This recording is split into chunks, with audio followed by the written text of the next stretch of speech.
Welcome to Aging Insights. I'm Melissa Chalker, Deputy Director of the New Jersey Foundation for Aging. The Foundation's mission is to enable seniors to live with independence and dignity in their communities. Aging Insights is produced by the New Jersey Foundation for Aging to provide information and resources to boomers, seniors, and caregivers. The primary focus of the program is to provide important information and connect people with community-based programs. On this episode, we're going to talk about devices and home modifications. Sometimes, due to illness, disease, or disability, your mobility may change. You may find everyday tasks more challenging. However, there is help available, and we have two guests today who are going to tell us about some great devices and modifications that will make everyday tasks easier despite any changes in mobility. Our guests are Curtis Edmonds of Disability Rights New Jersey and Diane Vitillo of Home Heart Beats. Thank you both today for joining us. Thank you. Curtis, I am going to start with you, and you may look familiar to some of our guests because about a year ago you were on the show talking about a similar topic, and we're very glad that you had time to join us again, so thank you for that. But just to start off, would you remind people what Disability Rights New Jersey is and what they do? Certainly. Disability Rights New Jersey provides free legal and advocacy services for people with disabilities throughout New Jersey. Mm-hmm. We're located in Trenton. We are a private nonprofit corporation, and we have a staff of attorneys, advocates, and support staff who can answer questions about disability issues, mm-hmm. Represent individuals in court in a variety of civil rights settings, mm-hmm. and we have advocates who go out to our state's institutions. Mm-hmm. We have in New Jersey a number of institutions for people with psychiatric disabilities, mm-hmm. and people with developmental disabilities, and one of the things that we're asked to do is to monitor conditions in these institutions, mm-hmm. and to try to prevent instances where people are abused and neglected. Right. Great. Well, that is certainly a very big task. It sounds like you guys do a lot there. And one of the things you do is kind of keep tabs on some devices and things that help people who are disabled. So we appreciate you taking the time to come and share some of those things with us. You do have some very interesting items here to show us, and I think we talked about starting with something called the lace-ups. Is that easy lace-ups? Yes, these are elastic shoelaces, and this is a pair that I have right here. Okay. I actually have, this is, you may not believe this is actually my own shoe. Okay. So I'm not just an advocate for assistive technology, I'm also a consumer. And you see it just looks like just a regular shoelace, but right. It is a lot more stretchy. Ooh, yeah. Basically, when you have this on your shoe, you don't have to tie your shoe any longer. This can be a real problem for people with arthritis, people with just any difficulty in tying and difficulty in manipulating the laces. Mm-hmm. And it turns any shoe that's a tie-up shoe into a slip-on shoe. Okay. And you don't have to worry about tripping over the shoelaces any longer, right. Which is very helpful. This pair has a little lock on it, and you're able to make the shoe more or less tight as you go through, and it's just a little, this is really more of a convenience kind of thing. Right. So you would put the sneaker on, and instead of having to, make a bow and make a, tie it and make sure it doesn't come undone, you would just pull that to tighten it, and then you could release it to loosen it and remove the sneaker. Exactly. Okay. Great. So, and this is, everything that I brought today has to do with activities of daily living. Sure. Just the little things that, if you don't have a disability, you might take for granted, like dressing yourself or, or cooking or cleaning, or any one of these things that can become more difficult if you have a disability. Absolutely, and I can see where that would be great for someone who might have mobility issues in getting to their shoe. It might be easier to pull that than to bend down and tie it. And also for people who might have some, fingertip issues due to arthritis, like you said, or other things where it might be difficult for them to grip or grab items. So I think that's really a neat item to show people. What else do you have for us that I think there was something you talked about bringing that was called a back scrubber? Is that yes, something you have today? This piece here. Okay. And this is just a piece of microfiber. This is a similar type of cloth that they use to wash your car with at the car wash. Okay. It's got two ropes on the end of it, and it's designed to help you scrub in places that might be hard to reach. Sure. Places that could be harder to reach if you have arthritis or Parkinson's or just any one of the things that limit mobility. Right. And so you would put your soap or liquid soap or whatever you're using, slip that And then you'd be able to go behind your back. Right.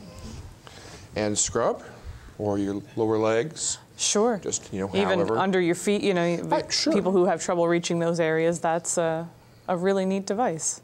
And keep in mind is that in terms of falls, in terms of safety, Sure. bathtubs and showers can be very dangerous for a lot of people. Absolutely. So anything that we can do to make that easier, to make it safer for people is something that I think is really, really practical and really helpful. Absolutely. That is really very helpful.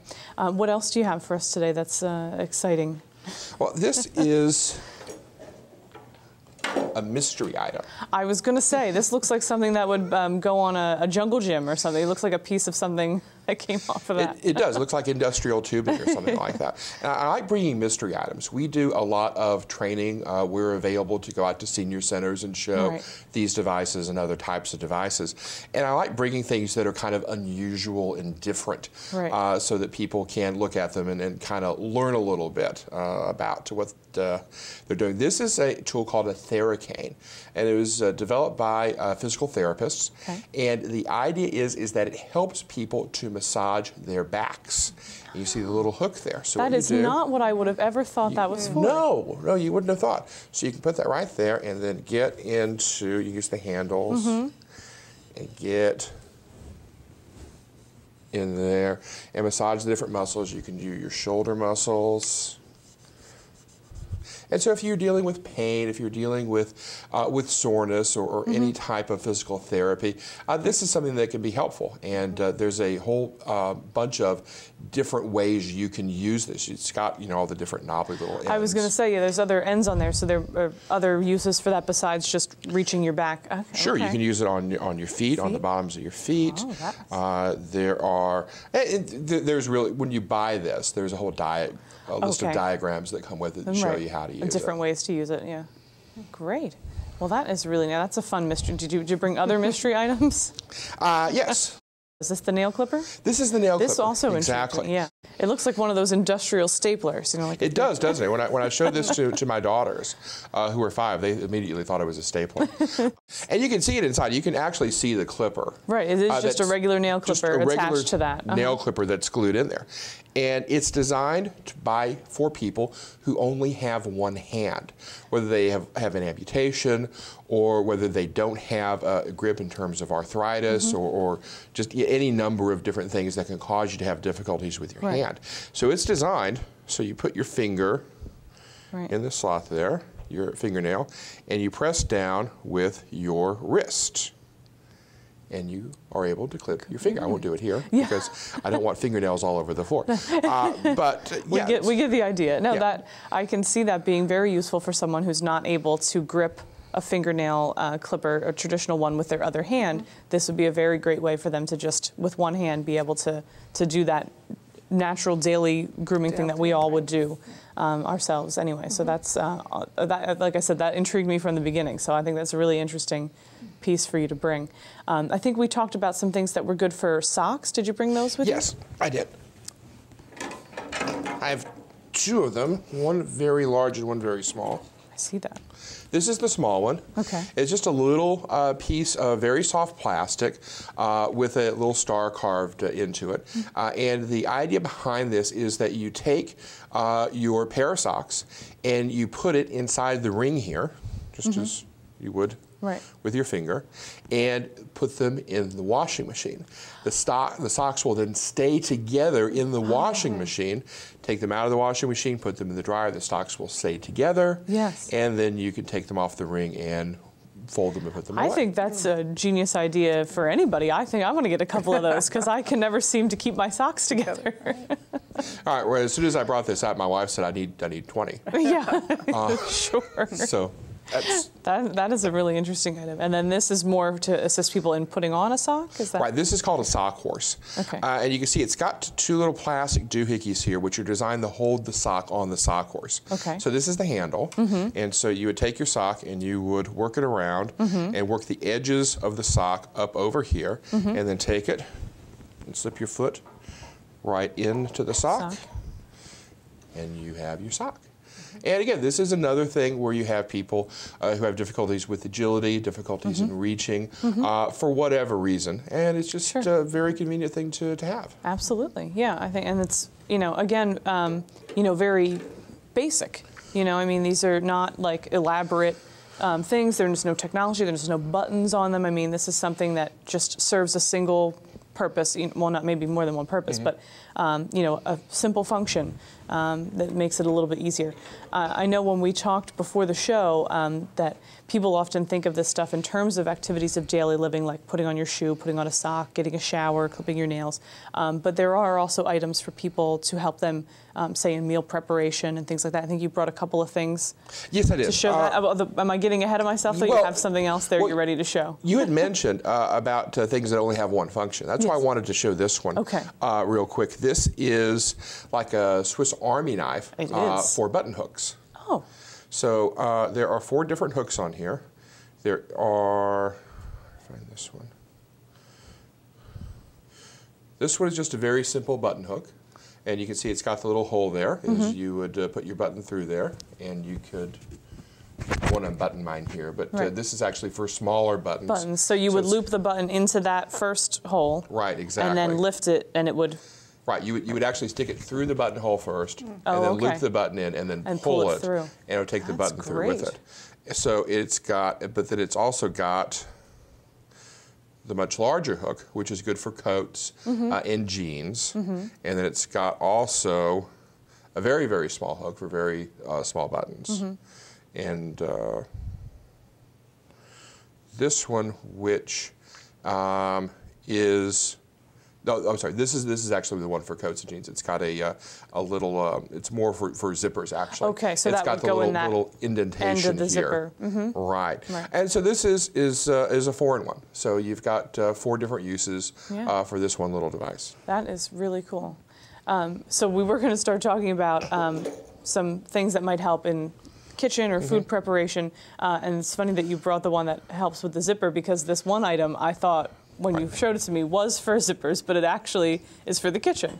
Right, this is another mystery item. Yes. And I probably won't pass this out because it does have a sharp edge on it. Yeah. This is a palm zipper for corn. Right. You know, one of the nice things about living in New Jersey is lots of places to get fresh corn. Right. So you go, you take your corn, and you can't eat it off the cob for whatever reason. So you can take this and rub it right along edge of the ear of the corn, and the kernels come right off. The nice thing about this is it's designed for people who don't necessarily have the strength or the agility in their hands to operate a knife. So you can see I've got it here kind of wrapped around my fingers. I don't have to have any kind of grip on it necessarily. All I have to do is just apply it, and it's going to work. And I've got really big hands, so other people may do it in different ways, but you can just do it with. But see how, that would work. Like you said, for someone who has difficulty with a knife, this is safer and easier for them to use on a kernel of corn, on a cob of corn than a knife would be. So that's great. There's something else there that looks rather sharp. So is that another kitchen item? Yes, it is. This is a mezzaluna. Okay. Mezzaluna is Italian. It means half moon. So it is a crescent-shaped knife. Okay. You can buy them with just one handle that kind of comes out the middle. This one has 2 handles. Right. And it is designed to cut with a rocking motion. Okay. So you have a knife, you generally are chopping with it. Right. But this, you don't have to do that. You take one end on there, and then you rock down, and you're able to cut your carrot. And again, you can see, you don't necessarily have to have any kind of grip to use this. It's working on the motion more so. Well, it's using leverage to cut instead of using the strength of your hand to do it. So this, and again, if you just had one hand also, this could also be something that could be helpful. Sure, absolutely. Well, that's really neat. And, you know, I think I've said it more than once already, you know, that these are pretty low-tech items, but I know in the past when we've talked, there are other items out there that are, you know, on the higher tech end. Are there any that come to the top of your head that you would want to mention today that are maybe some more high-tech items that you would recommend or that you've seen people use? Well, the one thing that we show a lot of is different apps for the iPad and other tablet computers. Okay. The tablets are becoming much more common these days, and there are a lot of different applications for tablets, whether that is tablets that do text-to-speech for people who have visual impairments, whether they are tablets that can increase, different apps that increase the size of the font that you're reading for people who have low vision. There are, of course, texting apps for people who are deaf, and there are communication applications for people who have autism and want to be able to use the iPad in order to communicate. Right. If you're using a desktop computer, there are lots of peripherals that you can use, whether that's an adaptive mouse. Some people like using a trackball. There are different keyboards. This is actually a set of stickers that you can use, and this is relatively inexpensive, and put these stickers on a regular keyboard. And these stickers have very large letters that are very bright, high contrast, just to make it easier to read the keyboard for someone who has low vision. So you would just lay it right over your regular keyboard, it lines right up, and then you could see the letters and numbers on the pads better than what is given to you on a keyboard? Is that how it works? Exactly. You can actually buy keyboards that already have that installed and that are a little bit larger too, and those are very helpful as well. Great, great. I think those are some great items. I know that also in doing this, people might be looking at these items and think, oh, well, this is really a lot to know. Do you have any advice for people on you know, how to purchase these items or things to look out for, cautions when people are interested maybe going online and looking for some of these things? Well, one thing that we always encourage people to do is to contact us. We provide device demonstrations and device loans for a lot of different devices that we have available. We work with different contractors across the state, and we can put you in touch with someone who's a trained assistive technology professional who can kind of lead you toward the best device that's going to be for each individual. If you're looking for items like these, the best advice I have is to shop around. There are a lot of people who will sell you these devices for a lot of money. So you want to make sure that you're using your money wisely and that you're looking at as many different sources as you can. If you go on our website, which is drnj.org/ATAC, A-T-A-C, for Assistive Technology Advocacy Center, you will find among one of the publications we have is a list of vendors, different people who sell these types of devices and other types of devices. So you can go on the different websites or call the different phone numbers and get different prices for some of this stuff. Great. So if people wanted to reach out to you for advice or if they want to know more about Disability Rights New Jersey, they can also call you there?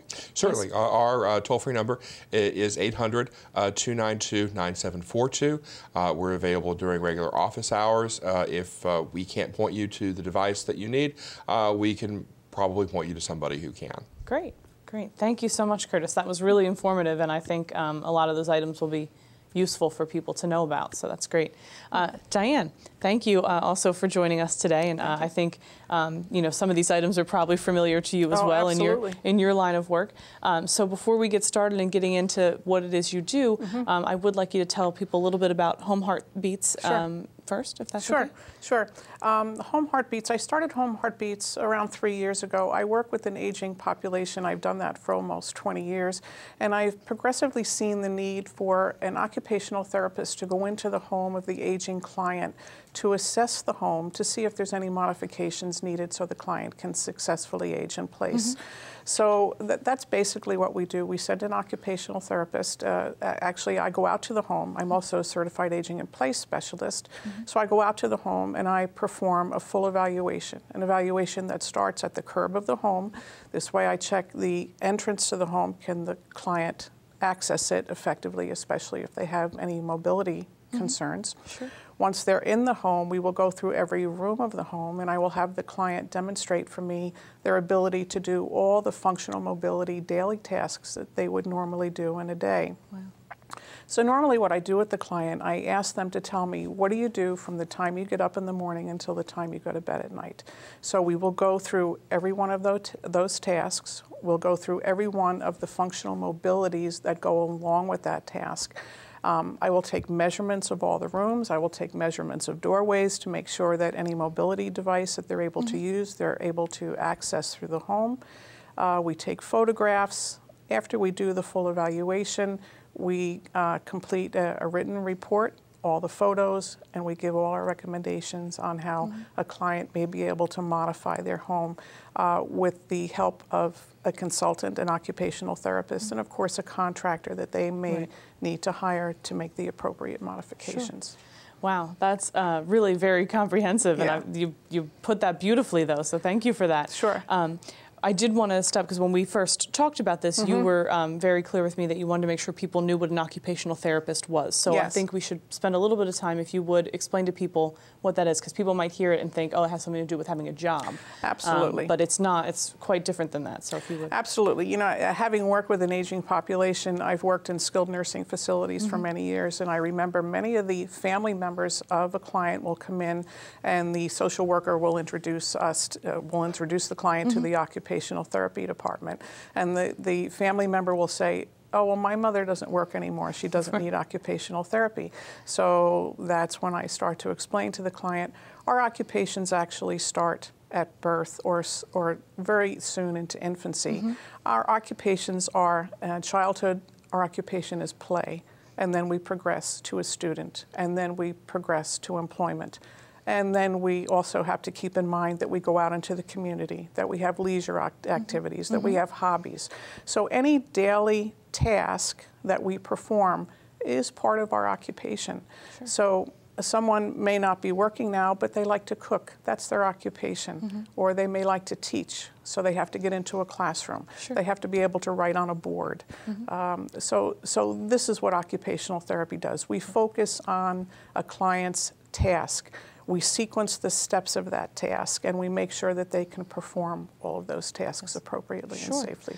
I mean, that takes a lot to break down, as you said, each of those steps and what is involved in performing a specific task. Have you also probably had to explain to people what the difference is between occupational therapy and physical therapy? Right. Most people who've gone into a rehab or nursing home setting have come across both professions. Right. They typically think that physical therapy is the only therapy they need. And I mean, actually, physical therapy is a very important therapy. Sure. We work with the PTs. We also work with the speech language pathologists. Physical therapy is going to focus on the physical characteristics of body movement, musculoskeletal problems, joint problems. We're going to work with strengthening. We're going to work with modalities to ease the pain or to maybe try to realign, body mechanical problems that have happened. Right. Where occupational therapy is going to deal mostly with task performance. Sure. Gotcha. But it's a role that generally we team up the PTs and the OTs together because it's always a team approach. Absolutely. So when you mentioned, when you go to do an assessment at someone's house, starting at the curb and going all the way in. So could you maybe give us maybe one or two examples of how you might assist someone who is, say, having trouble getting into their house? Sure. What we do is first we'll ask we'll ask the client if they have a mobility problem. Do they need a walker? Do they use a walker, a scooter, or a wheelchair? So we'll assess their environment. Do they have to roll after they get out of the car? Do they have to roll up a steep driveway? Do they have to climb steps? Can they enter the home? Is the doorway too narrow? So we assess all of these mobility needs. And then we might make a recommendation, well, if you're using a wheelchair, maybe you need a ramp, or maybe you need a lift. It looks like an elevator lift. Sure. Or maybe you can use the side entrance to a home where there's less steps, or the garage entrance. So we access the whole environment, inside and outside as well, because a lot of our clients like to work in the yard. So we want to make sure that the whole environment that they're going to be performing their tasks in is a safe and comfortable environment for them. Great, that's great. So were some of these items that Curtis showed familiar to you? Very much so, very much so. I deal with a lot of clients that have had stroke, Parkinson's disease, where fine motor control is very difficult for them. So yes, we have used a lot of these adaptive devices. And I just wanted to be clear that an OT can also adapt some of these further based on the client's needs. Yeah, I think that's really a interesting thing to point out, is that you can take some of these things that are already meant to help someone and you can adapt them further to meet people's needs, which is kind of how this came about. Exactly. Was, this item that we're looking at on the table in front of us, which is actually something you invented. So can you tell us a little bit about that? Yes, this is the original AFO Assist, and I was working with a very young stroke survivor. One side of his body was paralyzed from the stroke. He needed to be able to wear an ankle-foot orthosis, which is an AFO. An AFO, right, okay. AFO. This is used to to prevent foot drop. What you want to do is you want to keep the ankle in a fixed position, so when the client walks, they don't trip over their feet.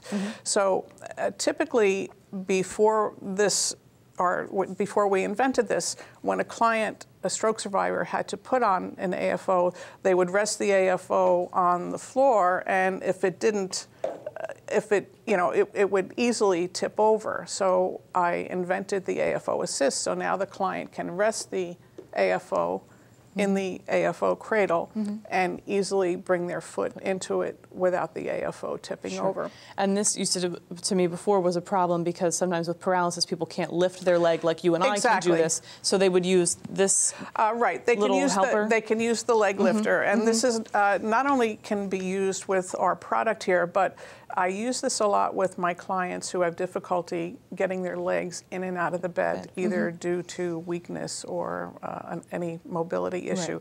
And what you do is you put your foot inside the loop, and then you can lift your leg easily. You can see all these videos on my website, which is www.homeheartbeats.com. We have videos on how the AFO Assist is used, so I invite clients to go in and take a look at that as well. Great. Well, I hope that they will, because I think you've been able to demonstrate for us what it does and how it works, but to see the full video, I think people might get a greater appreciation for how great this this device is. Once the client has their AFO on, typically they have trouble putting on their shoe because their ankle now is in a fixed position, so they can't typically bend their foot down to get into the shoe. So we've created the shoe platform that comes with the product. It keeps your shoe at a 45-degree angle, so as you extend your knee, it goes in at a 45-degree angle, so it easily slips in. We include this foot funnel, which is a great adaptive device. What this does is, typically when we put our shoes on, the heel of the shoe could collapse, okay? But when you attach the foot funnel, now your foot can easily slide into the shoe. There's no friction, easily slides in. So this can be used not only with our product, but for clients who may have edema. Great. Thank you so much for showing that further clarification on how to use that. That's terrific. I thank you both again for joining us today and sharing all this really valuable information. And I hope that people will be able to access your websites and take a look to learn even more. So thank you both very much. Aging Insights is produced by the New Jersey Foundation for Aging and is made possible by donations to the foundation. To become a sponsor for Aging Insights programs, please go to our website at www.njfoundationforaging.org or call us in the office at 609-421-0206. Our previous shows may be viewed online at our website as well. We want to remind you to find out about senior services in your area. Please contact your county offices on aging. Their numbers are also on our website, or you can call the state hotline at 1-877-222-3737. Thank you for watching this episode of Aging Insights, and remember, aging is everyone's business.